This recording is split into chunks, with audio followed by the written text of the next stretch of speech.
Good evening. Welcome to a special edition of the Ryan Report. Our regular Sunday morning time this week will be taken over by the Tour de France, so we're here for this one time only on Saturday evening. It's a good one, and it all starts right now. From TV6, this is the Ryan Report. Now here's your host, Don Ryan.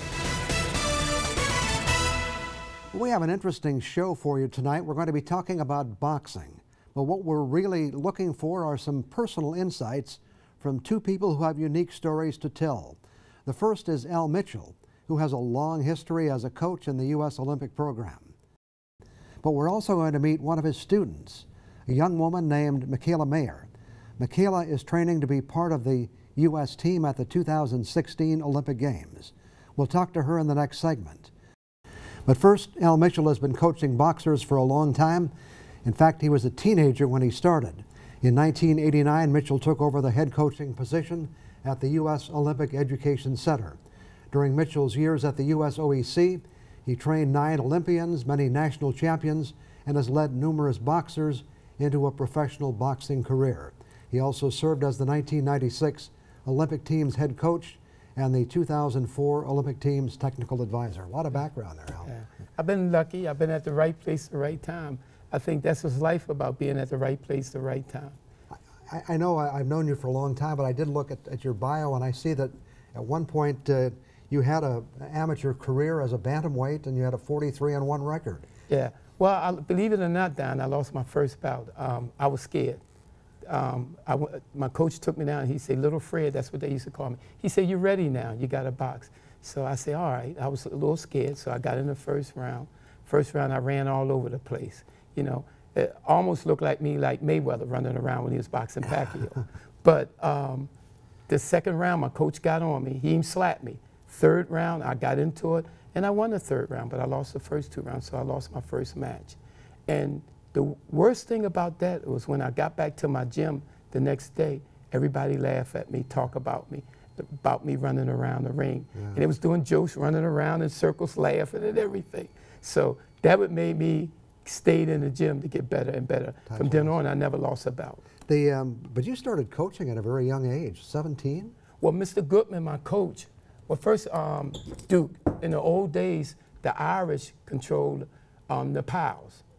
And Duke was an old Irish cop that had retired, and he ran the gym. And he started me in the gym and everything. So he got sick. Then Mr. Goodman took over the gym, and I started training with Mr. Goodman. And he said I was the littlest one, but I was the smartest. He said, you understand and catch on quick to boxing. So at 15, he took me to Biloxi, Spain, world title fight. And he had sugar. He was in the Army, and he never really recovered from it. So he used to let me get in the ring. I wiped the boxers off. I put the water in his mouth, the spit bucket. But he'd tell a boxer what to do. And he took me all over with him. But I was in Biloxi, Spain, world title fight at 15 years old. Well, what's the status of boxing in the United States today?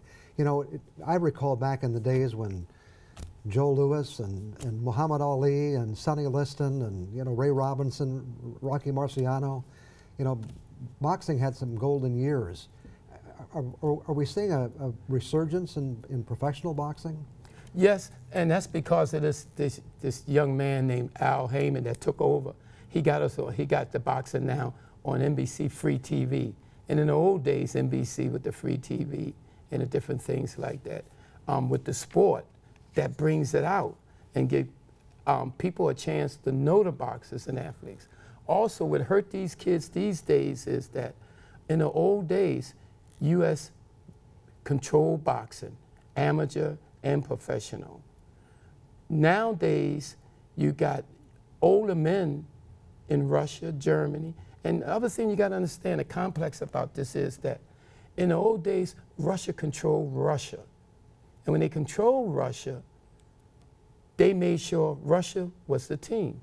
When Russia broke up, you had Pakistan, Kazakhstan, and all them countries. Well, you turn around, look, when you go in the Olympic Games, you boxing 4 or 5 different bouts, and they all really is old shoots all from Russia. Mm-hmm. So they're older, and their government pays. Here now in the United States, they don't give these kids much money. They don't have a junior Olympic fund. to bring these kids along. And you got to start at the 13, 14s, and 15s to develop the kids. That's where the major problem at in the United States. Now, you've had experience not only coaching the U.S. team, you've also coached in China as well. Yeah, I've been very lucky. I went against China in 96, 95, and they people like me. So they brought me in, and I worked with the coaches. I worked with the men and women team, and they really liked me. And we've been successful with me. We went to a couple countries in boxing again, and we got a couple medals and everything. So they asked me to be in 2016. So it's a little shaky. I haven't decided yet because the flight is so long. But I've been over there probably 9 times in the last 4 or 5 years. Okay. Now, right now you're training a young woman here in Marquette called Michaela Mayor. Is this the first time you've coached a woman boxer? Well, I had another young lady for, they both came in the same time. The other young lady quit. But Michaela been with me for 6 or 7 years now. And the thing about her, she come from the kickboxing system. But the first year I thought she was going to quit because I was a little tough on her. But like I told her, I'm not training you as a woman, I'm training you as a boxer. And she just groomed, she just got better. Each 3 or 4 months, she just got better and better and better. Then we got in Olympic trials, tough bracket and everything. And in my mind, I say, well, we got a good shot, but it's a long shot. And she lost, I think it was the 2nd or 3rd bout. So it's double eliminations in Olympic trials. That means if you lose, you have one more shot. You're going to lose a bracket. So in the loser bracket, each night that you box again, you boxing somebody else that lost. And whoever end up back in the champion, they have a chance to beat the champion. If they beat the champion, then the champion got to come back to beat them to be the champion.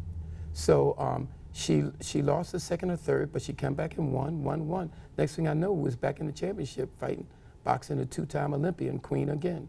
And we lost a close decision. A lot of people thought we won, but it was very close.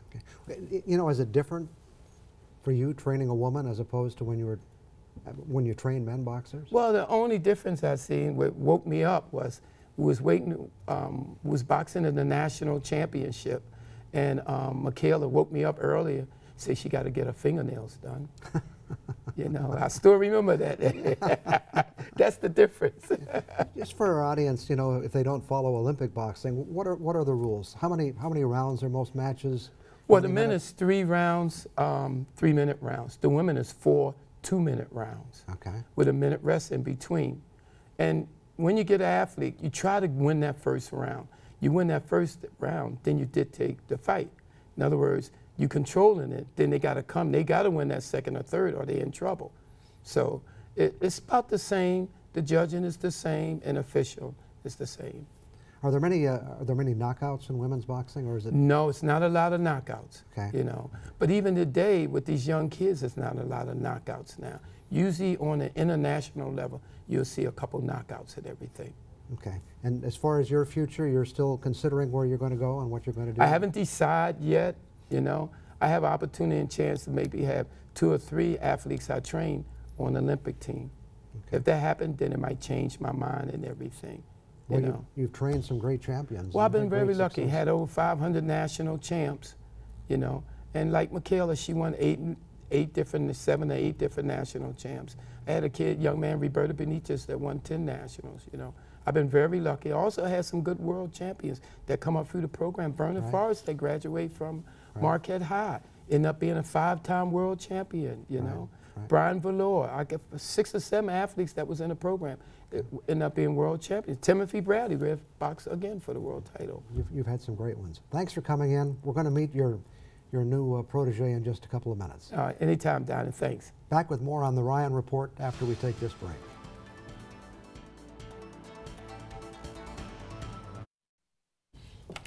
Michaela Mayor is one of the top women's boxers in the world. Her goal is to represent the U.S. in the 2016 Olympic Games. She's also our guest on today's Ryan Report. Thanks for joining us. Yeah, thanks for having me. You have quite a goal set out for yourself, making the Olympic team for the 2016 Olympics. Yes, it's a very big goal, and it's right around the corner. Olympic trials will be this October. Just so people get a flavor for what goes on, we've got a little bit of video that shows you working out in your training program here in Marquette. Looks like a pretty active program. Yeah, It's a lot of work every morning, every evening, 6 days a week, so not a lot of time for much else. You know, I have to ask you, how did this all begin? You know, when little kids play with baseballs, you know, they grow up and become baseball players, but you probably didn't start boxing when you were a kid. I didn't actually. I mean, most people who go out for the Olympics usually start their sport when they're 4, 5, or 6. Boxing's a little different, where you know the top girls in the world are in their late 20s. So I'm still somewhat young. I walked into the gym when I was 16. I think I was just about to turn 17. There was a Muay Thai gym by my house, and I just kind of wanted to get back into something. I hadn't done sports all through my high school years, but I did growing up, and I just kind of wanted to get back into something physical. So I walked in, I signed myself up, and within a week I was obsessed. You know, I wanted to be in the gym every single day, and that eventually crossed over into boxing, because there's just more of a ladder to climb in the US with boxing versus Muay Thai. And I wasn't happy with my training one day, and I went home. My dad has always been super supportive of my boxing. He has 3 daughters, so it was kind of cool for him to be involved. And he said, well, you know, there's this program on the USA Boxing website where you can go to Michigan and you can train with a top Olympic coach and you get a scholarship to college. And I said, really? He's like, yeah. So he gave them a call, and I was flying out within 2 weeks. You know, I'd quit my job and I just packed everything up and came right up here. And unfortunately, that program has come to an end, hasn't it? Unfortunately, after only 1 semester of school, the program had shut down, and I worked with Coach Al to try and keep it alive, but it just wasn't happening. And I knew that I couldn't leave Coach Al, because I knew that he was the one who was going to help me to reach my goals. So no program, you know, no school, but I still continued to come back here and train with him for every competition that I had. Are you still taking classes at Northern? Or? I am, and I took a little break because I was traveling back and forth between LA and Michigan, and it was just really hard. And eventually I said, you know, I just need to move there. I need to be with Coach Al full time, and that's when I enrolled back in school. So yeah, I'm slowly but surely trying to knock out college. Tell us what it's like, you know, to train for something like this. For example, how much of it is physical training? How much of it is boxing strategy? Give us some insights into. Well, there's definitely many different aspects. One, there's the technical aspect, and that's what I rely so heavily on Coach Al for. He's such a technician and a perfectionist, and you know that's why I trust in him so much, and that's why I love working with him. And then there's the physical aspect. I mean, I've had, as a female, I've naturally had to work a lot on my strength. I feel like I'm still coming into my own as an athlete. You know, 5 years, 6 years ago when he first got me, I was nowhere near as strong as I am now. So that's another aspect you have to work in, is your strength and the weight training and all that you see me doing. And then the mental aspect, and that comes with experience, you know, getting in there, fighting, losing, being on a world stage, having to perform at the right moment. And that's all a whole nother aspect as well, which is something that you never stop growing with. The psychological part of it, do you get disappointed? Do you get frustrated? Do you ever say, I'm not going to do this anymore? That's the thing. I definitely always get frustrated, and I mean, it hurts because I put everything I have into this, so when I don't perform the way I want to, yeah, it definitely hurts, and it brings me down for a little bit, but I've never ever told myself I'm done with boxing, or I'm quitting, or I'm not good enough. I've always believed that I could overcome it and persevere through it and learn from it, and that I'll be back the next time better. Where are the top teams in the world? What countries have the top women's boxing teams? Well, U.S. actually has one of the top women's boxing team. Okay. I think we're 2 right now, but we have a really good, strong team. But also China. So thanks to Coach Al, he's helping out my competition. And Russia, of course, is always a top country. In my weight class, Ireland is the reigning world champion and Olympic gold medalist. So I'd say those 3. Do you know, when you strategize, do you try to figure out who your opponent's going to be in certain matches and at this know level, how to attack that opponent? At this level, I basically know all my top competition because I've been competing against them for the last 5 years. However, this is Olympic-style boxing, and you go to a tournament and you don't know who you're going to fight. You don't know what country you're going to fight. You don't know who's going to show up, you know? So you have to be prepared to fight anyone in all different styles. Okay. We've got a lot more questions for you. We'll get to those in just a couple of minutes. Okay. Back with more on the Ryan Report after we take this break.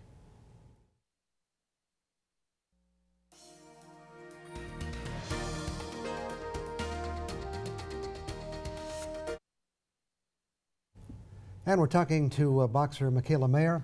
What's the next big step in this process? What's the next big event as far as moving you forward in your goal to get to the Olympic Games?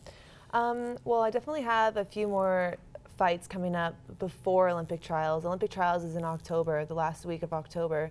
I'll have a few fights to keep me sharp in between now and then, a couple international. I think we're going to Canada next month to fight their top girl. So a few fights, but the ultimate focus right now is Olympic trials because that's going to be the most important tournament, obviously, of my life.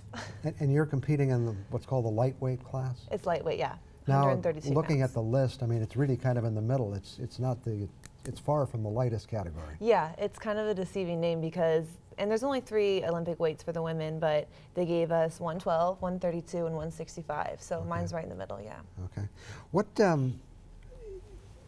financially, there are problems, not problems, but challenges for someone who wants to pursue this kind of a goal. Mm-hmm. Do you have sponsors, or do you do fundraising? How do you approach that? It's definitely a struggle because the government in the United States doesn't fund our Olympic sports. So USA Boxing does pay their national team a small stipend, but it's definitely not enough to fund all my travel expenses and living expenses and everything that I need to do to chase this goal. So I have done a couple campaigns for some companies, which has helped me to pretty much fund my Olympic goal.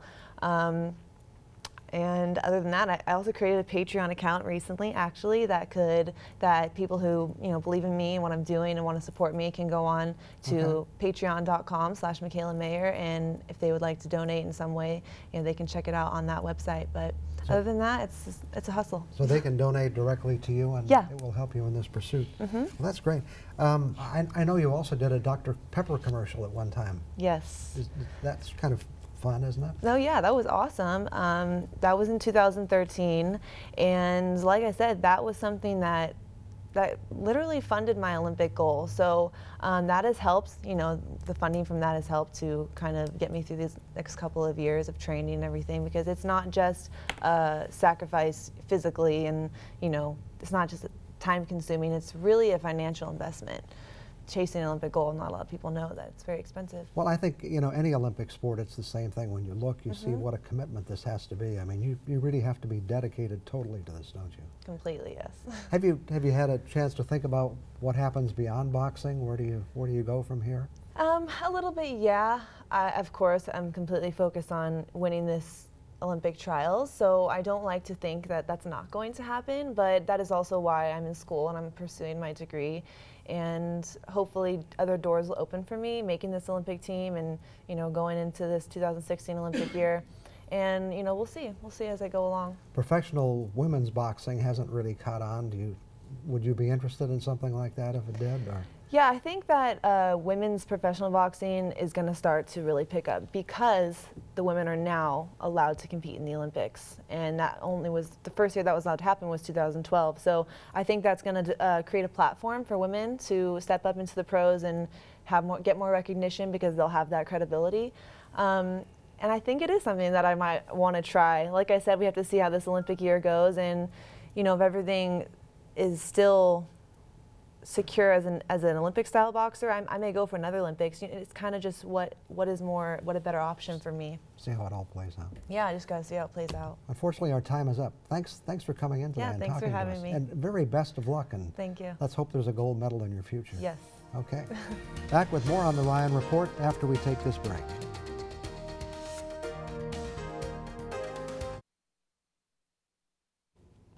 A few weeks ago on the show, my guest was veterinarian Dr. Tim Hunt.